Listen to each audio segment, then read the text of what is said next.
Welcome to Fidelity Soundbites, a straight to the point, no nonsense monthly podcast where you'll learn from some of Australia's leading portfolio managers on what's happening in markets, how they're positioning, and the outlook going forward.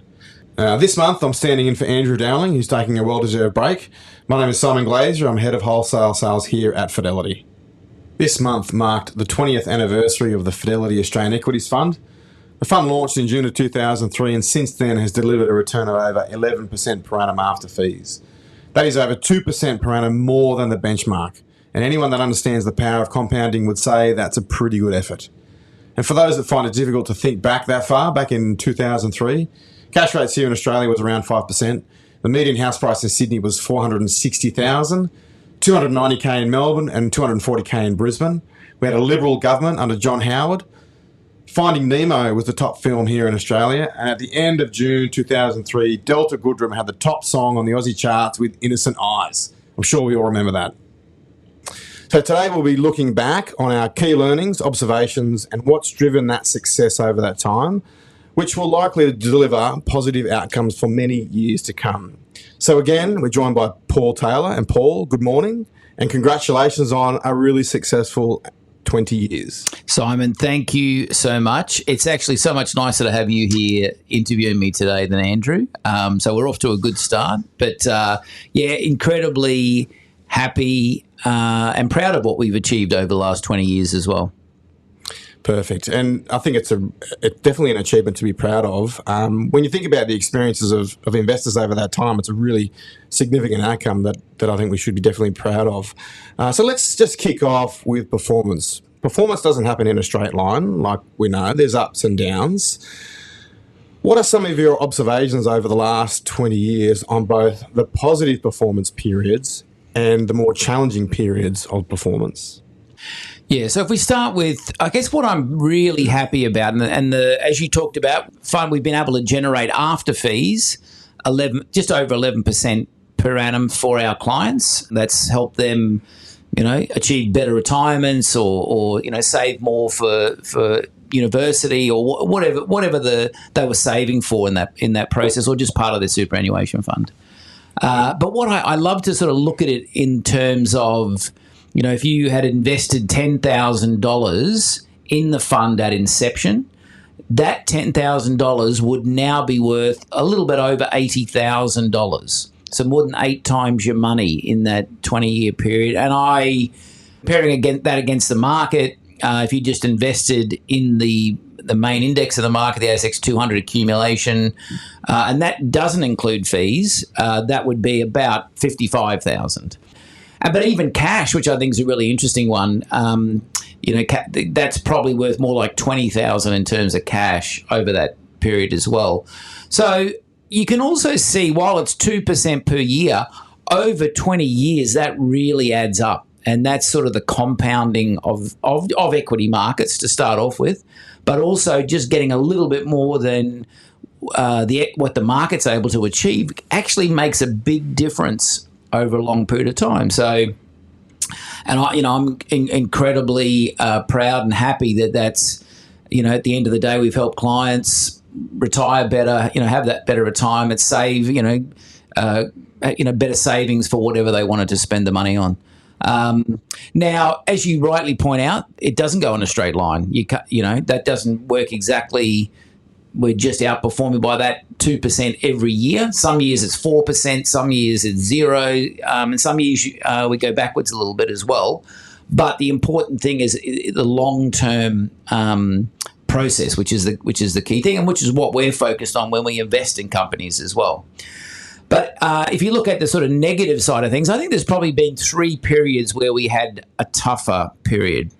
Now, I would categorise those periods as, if you go back to 2005, 2006 was a tough period for us. 2016 was a tougher year, as was 2022. So we've had sort of 3 periods where we've had sort of 2 or 3 quarters of underperformance. And each of those periods is the underperformance was for slightly different reasons, although there's some commonality. So if you go back to 2005, 2006, what was happening at the time was a lot of private equity firms were buying into what we consider to be very low-quality businesses and really undertaking financial engineering, so gearing them up, buying them out, gearing them up. We just didn't think that was ever a sustainable process. It's not a sustainable. It's not genuine value creation, and so we didn't get involved in that. We didn't participate in that, and that unwound violently through the global financial crisis. And obviously, we performed very strongly through that period, which obviously just highlighted that what was happening in 2005, 2006 wasn't sustainable. 2016, another tough period, was really, I always talk about it as the Trump bump. It was when Donald Trump became president in the US. He did mix a few things up. He did, and it negatively impacted us for that year as well. But basically that year, I don't know if you remember it, but that was, there was a view that we were going to go on a global growth run.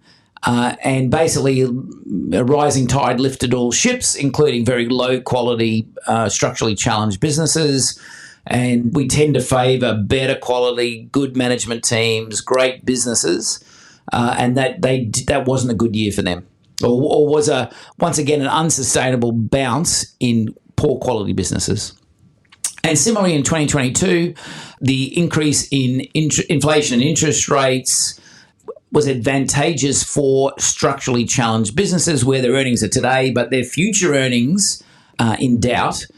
They were much better positioned than companies that had a really good long-term earnings outlook as well. So some similarities, some commonality across those three periods, but three tougher periods for us. And I think we'll always have those. So you can't, your style, the way you go about investing is not always going to be in favour. In the short term, you get fads, fashions, you get lucky, you get unlucky, and you'll always have that. So when I go into the future, I'm sure there'll be years or periods that we do it a little bit tougher. But what we're fundamentally trying to achieve is great long-term investment returns for our shareholders, for our unit holders, and that's going to deliver great results over the long term. And hopefully now our 20-year numbers sort of indicate the strength of that focus on long-term returns. Yeah. Absolutely. And in terms of just, listening to those challenging periods and performance up versus down, there's been times, and it looks like that's the consistent, where, we've avoided those fads and fashions and just came back and stick to the knitting. So in terms of just diving into a little bit of that, how do you make it work? 20 years is a long time. People are always saying active managers can't outperform or struggle to outperform. Here we've got evidence of the fact that we can, but how do you make it work? What are you always looking for? So I think it is a focus on duration. It's focus on length of time. So when we invest in a company, we are looking at the next 5 to 7 years. So as I said, fundamentals don't out 3 months, 6 months, or even 12 months. But we do think fundamentals will always out over that 5 to 7 year investment horizon, and we think that's a critical time frame as well. So, and now that's also focused on the long-term prospects for those companies and the opportunities for those companies. That also does tend to, if you think about what has really worked for the fund over the long term, it tends to be what we call compounders. So they are businesses that have a high return on invested capital and can reinvest at a high rate. Now, I also talk about it beating the fade. So if the long term, it's not a golf term, is it? What? Beating the fade. Beating the fade, exactly. Okay. Beating the fade. So hanging in there, keeping those long-term, those returns higher for longer. So if the average return on invested capital across the market is 7%, businesses that are currently generating 20%, over the long term, everybody should come back because the market's competitive. There's new entrants, new technology. Long term, everybody will come back towards that 7% return on invested capital. But if you're able to do a slightly higher return and keep it for slightly longer, that's what I mean by beat the fade. So fading to 7, if you can beat that fade, you're going to create a lot of value. And the longer you can beat that fade, the more value you're going to create. And if I look at the businesses that have really done well in the portfolio or that's generated those extra returns, they are those compounders that have high return on invested capital, are able to reinvest at a high rate and beat that fade to the long run average. Makes sense. And in terms of the portfolio, right, you've got how many stocks? 50 odd, there or thereabouts? So we that's another key point. We have between 30 and 50 stocks. So we also think as you get below 30, you can have a very concentrated portfolio, and that's fine. But for us, as a core portfolio, below 30 is not as diversified. It's not really a diversified portfolio. But above 50, you're getting too close to the market. Too close. So we think 30 to 50, within that core group, really is the sweet spot. And so how many good ideas do you think you need a year to deliver that consistent outperformance? I mean, is it in the realms of you need 10 really good ideas, or you happy for the majority of the portfolio to do the lifting and then a couple of ideas really generate that alpha? What are the thoughts there? Yeah, so new ideas. I think if you get one or two, you're doing well. You're doing well. New ideas, Yep. right? But the portfolio itself, will have major positions in stocks. So the top 10, as an example, would average normally about 3% overweight position. Yeah. And that's still a sizable position in those companies.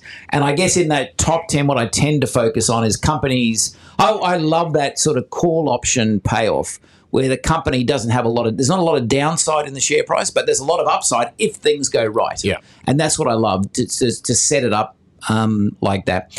We will invest in companies that have a lot of upside, a lot of downside, but they're never going to be major positions. They're going to be much smaller positions. So you're going to get a lot more upside, but there's potentially a little bit more risk. So they're always going to be smaller positions in the portfolio. The top 10 are going to be much more around companies that don't have much downside and a lot of upside.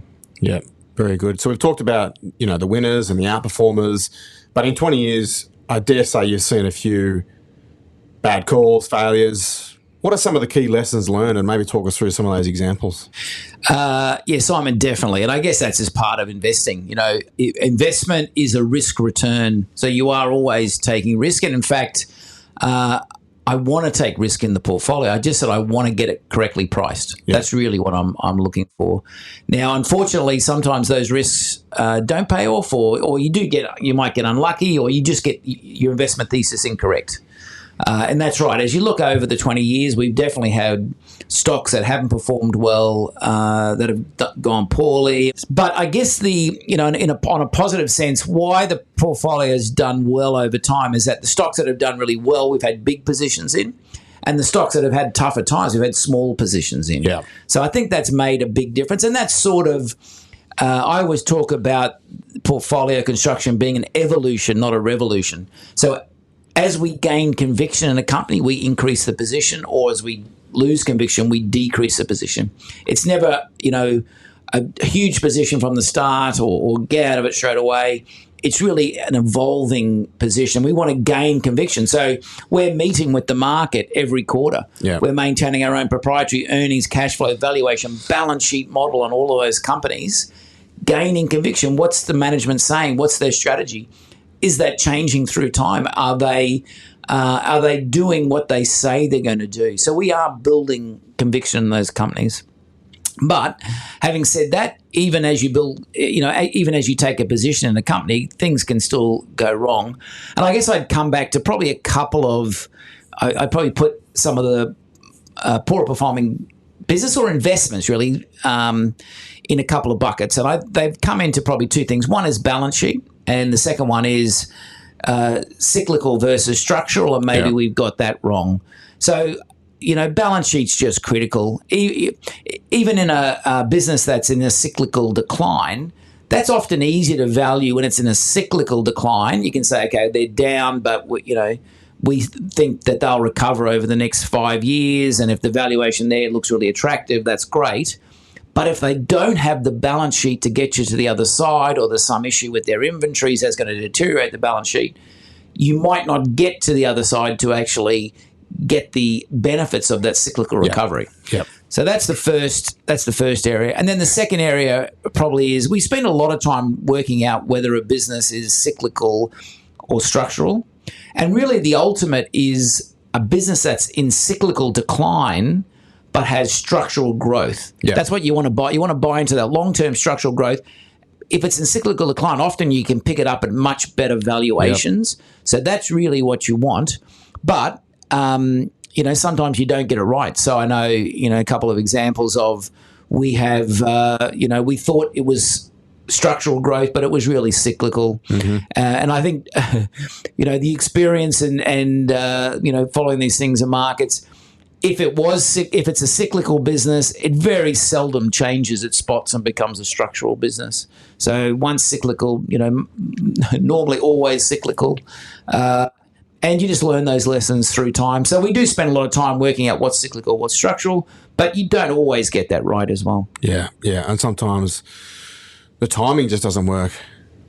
Definitely you can do everything right, and the timing is, you got the timing a little bit wrong. Yeah. And timing is everything, as they say. Yeah. And you talked about the balance sheet. Is there one that comes to mind specifically? Although we've had a few different ones, but probably the one that jumped out to me when I think about it is we were an early investor in Billabong. Yeah. And Billabong had done well, but then was rolling over.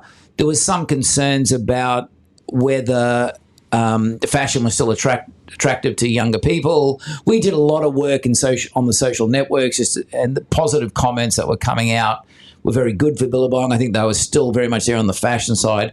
But what they had done is that expanded into the retail. Billabong were always a wholesaler selling to retail. But then increasingly, a lot of the people that they sold to, the retailers, were becoming competitors of Billabong. Billabong didn't like it, so started buying their own retail stores and started building up inventory in a whole range of areas, which was straining their balance sheet. Gotcha. So they were in a cyclical decline. We thought the balance sheet was okay, but it was actually deteriorating more than we thought, and so they weren't in a good position to recover. We ended up getting out of Billabong, and it wasn't it wasn't too much of a disaster, but it is one where you do need that sort of thing is exactly when you need to focus on the balance sheet. Now, Paul, you've talked about compounders, particularly those over the longer term. Can you give us some examples of some of the really successful compounders you've seen and purchased? Yeah, so the great compounders for us would be companies like Seek. So we bought Seek at IPO back in 2004, around that $2 level. We bought Domino's at also just a little bit over $2. It's now $50. Wisetech would be another great example of a compounder. So high return on invested capital business can reinvest at a high rate. And the really interesting thing with Wisetech is we actually bought Wisetech pre-IPO. So we can invest in companies up to 12 months before the IPO. And with Wisetech, it was a great opportunity in a private setting to get to know the management team, get to understand the company, get very comfortable with the business model and where they were heading. And actually, we bought more at IPO as well. So at IPO, we bought it at $4. It's now today almost $80. So it's obviously been a fantastic company for us. And for our investors, it's a very high returning business. It's got an incredible runway and still a lot of opportunities. So that high return, able to reinvest at a high rate, is going to create a lot of value through time. And how long does it take to get comfortable with a firm like Wisetech before you invest in that private company before it IPOs? Yeah, it's an interesting one. So like I said, it was 12 months pre-IPO. We obviously got comfortable from an initial research. We got more comfortable through that private, and I guess it's a little bit different because you're meeting them in a private setting rather than a public setting. But still, even then, I want to be meeting them every quarter. I want to, you need to be speaking with the management team. What are they saying? Are they doing what they say they're doing? If this is their strategy, are they executing on that strategy? What do they want to execute? If they're jumping all over the place, it doesn't give you the conviction that you want to invest in this company long term. And that's the idea. I want to be with companies for 20 years. Yeah. So you gain that conviction over time. Well, there's been some great companies. You think about the global companies. Look at Apple now. That's a $3 trillion business. Just getting the conviction, what Apple have done over 20 plus years, 30 years, has been phenomenal. So gaining conviction really pays dividends in the long run. All right, Paul. So looking forward, what gives you the confidence you can keep this up? Look, I think it's what I have a lot of faith in is the repeatability of our process. So we have really institutionalised that process. So we meet with the market, meet with companies in Australia every quarter. We meet with the management team. We update our earnings, cash flow, valuation, balance sheet model. We update the strategy. We update our investment rating. And that's done every quarter, but it looks out 5 to 7 years. Now, we've got one of the biggest equity teams in the market in our team here in Australia. But also the really interesting thing, or where our competitive advantage is, not just the quality and size of that local team, but what we do here in Australia, we do everywhere else in the world. So that allows us to do a 360-degree view on the company. So often the company's competitors, suppliers, distributors are not other Australian companies, but global companies. So as an example, we are meeting with, we've got a Chinese steel analyst that's meeting with Bao Steel and asking and we're looking at Bao Steel as a standalone investment, but we're obviously asking them about the steel production profile, the price of iron ore, the price of coke and coal. They're fantastic inputs when we're looking at a Rio Tinto or a BHP Billiton. But we've got a Chinese steel analyst that's looking at Bao Steel. We've got a Korean steel analyst that's looking at POSCO. We've got a Japanese steel analyst that's looking at Nippon Steel.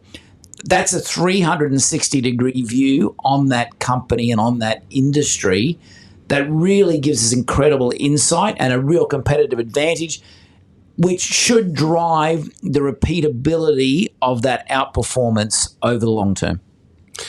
Very good. Let's go get them the next 20 years. Thanks, Paul. Thanks for joining us. That was a really good chat. Appreciate it. If you've enjoyed this episode, please share with a friend and subscribe to the podcast via your favourite streaming platform. And we'll see you next month. Some important information on today's podcast. This podcast is issued by Full Responsible Entity Australia Limited, AFSL number 409340.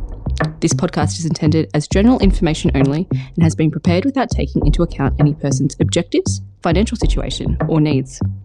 You should consider the product disclosure statement and target market determinations for Fidelity Australian products at fidelity.com.au. Please click the link in the show's description to read the full disclaimer.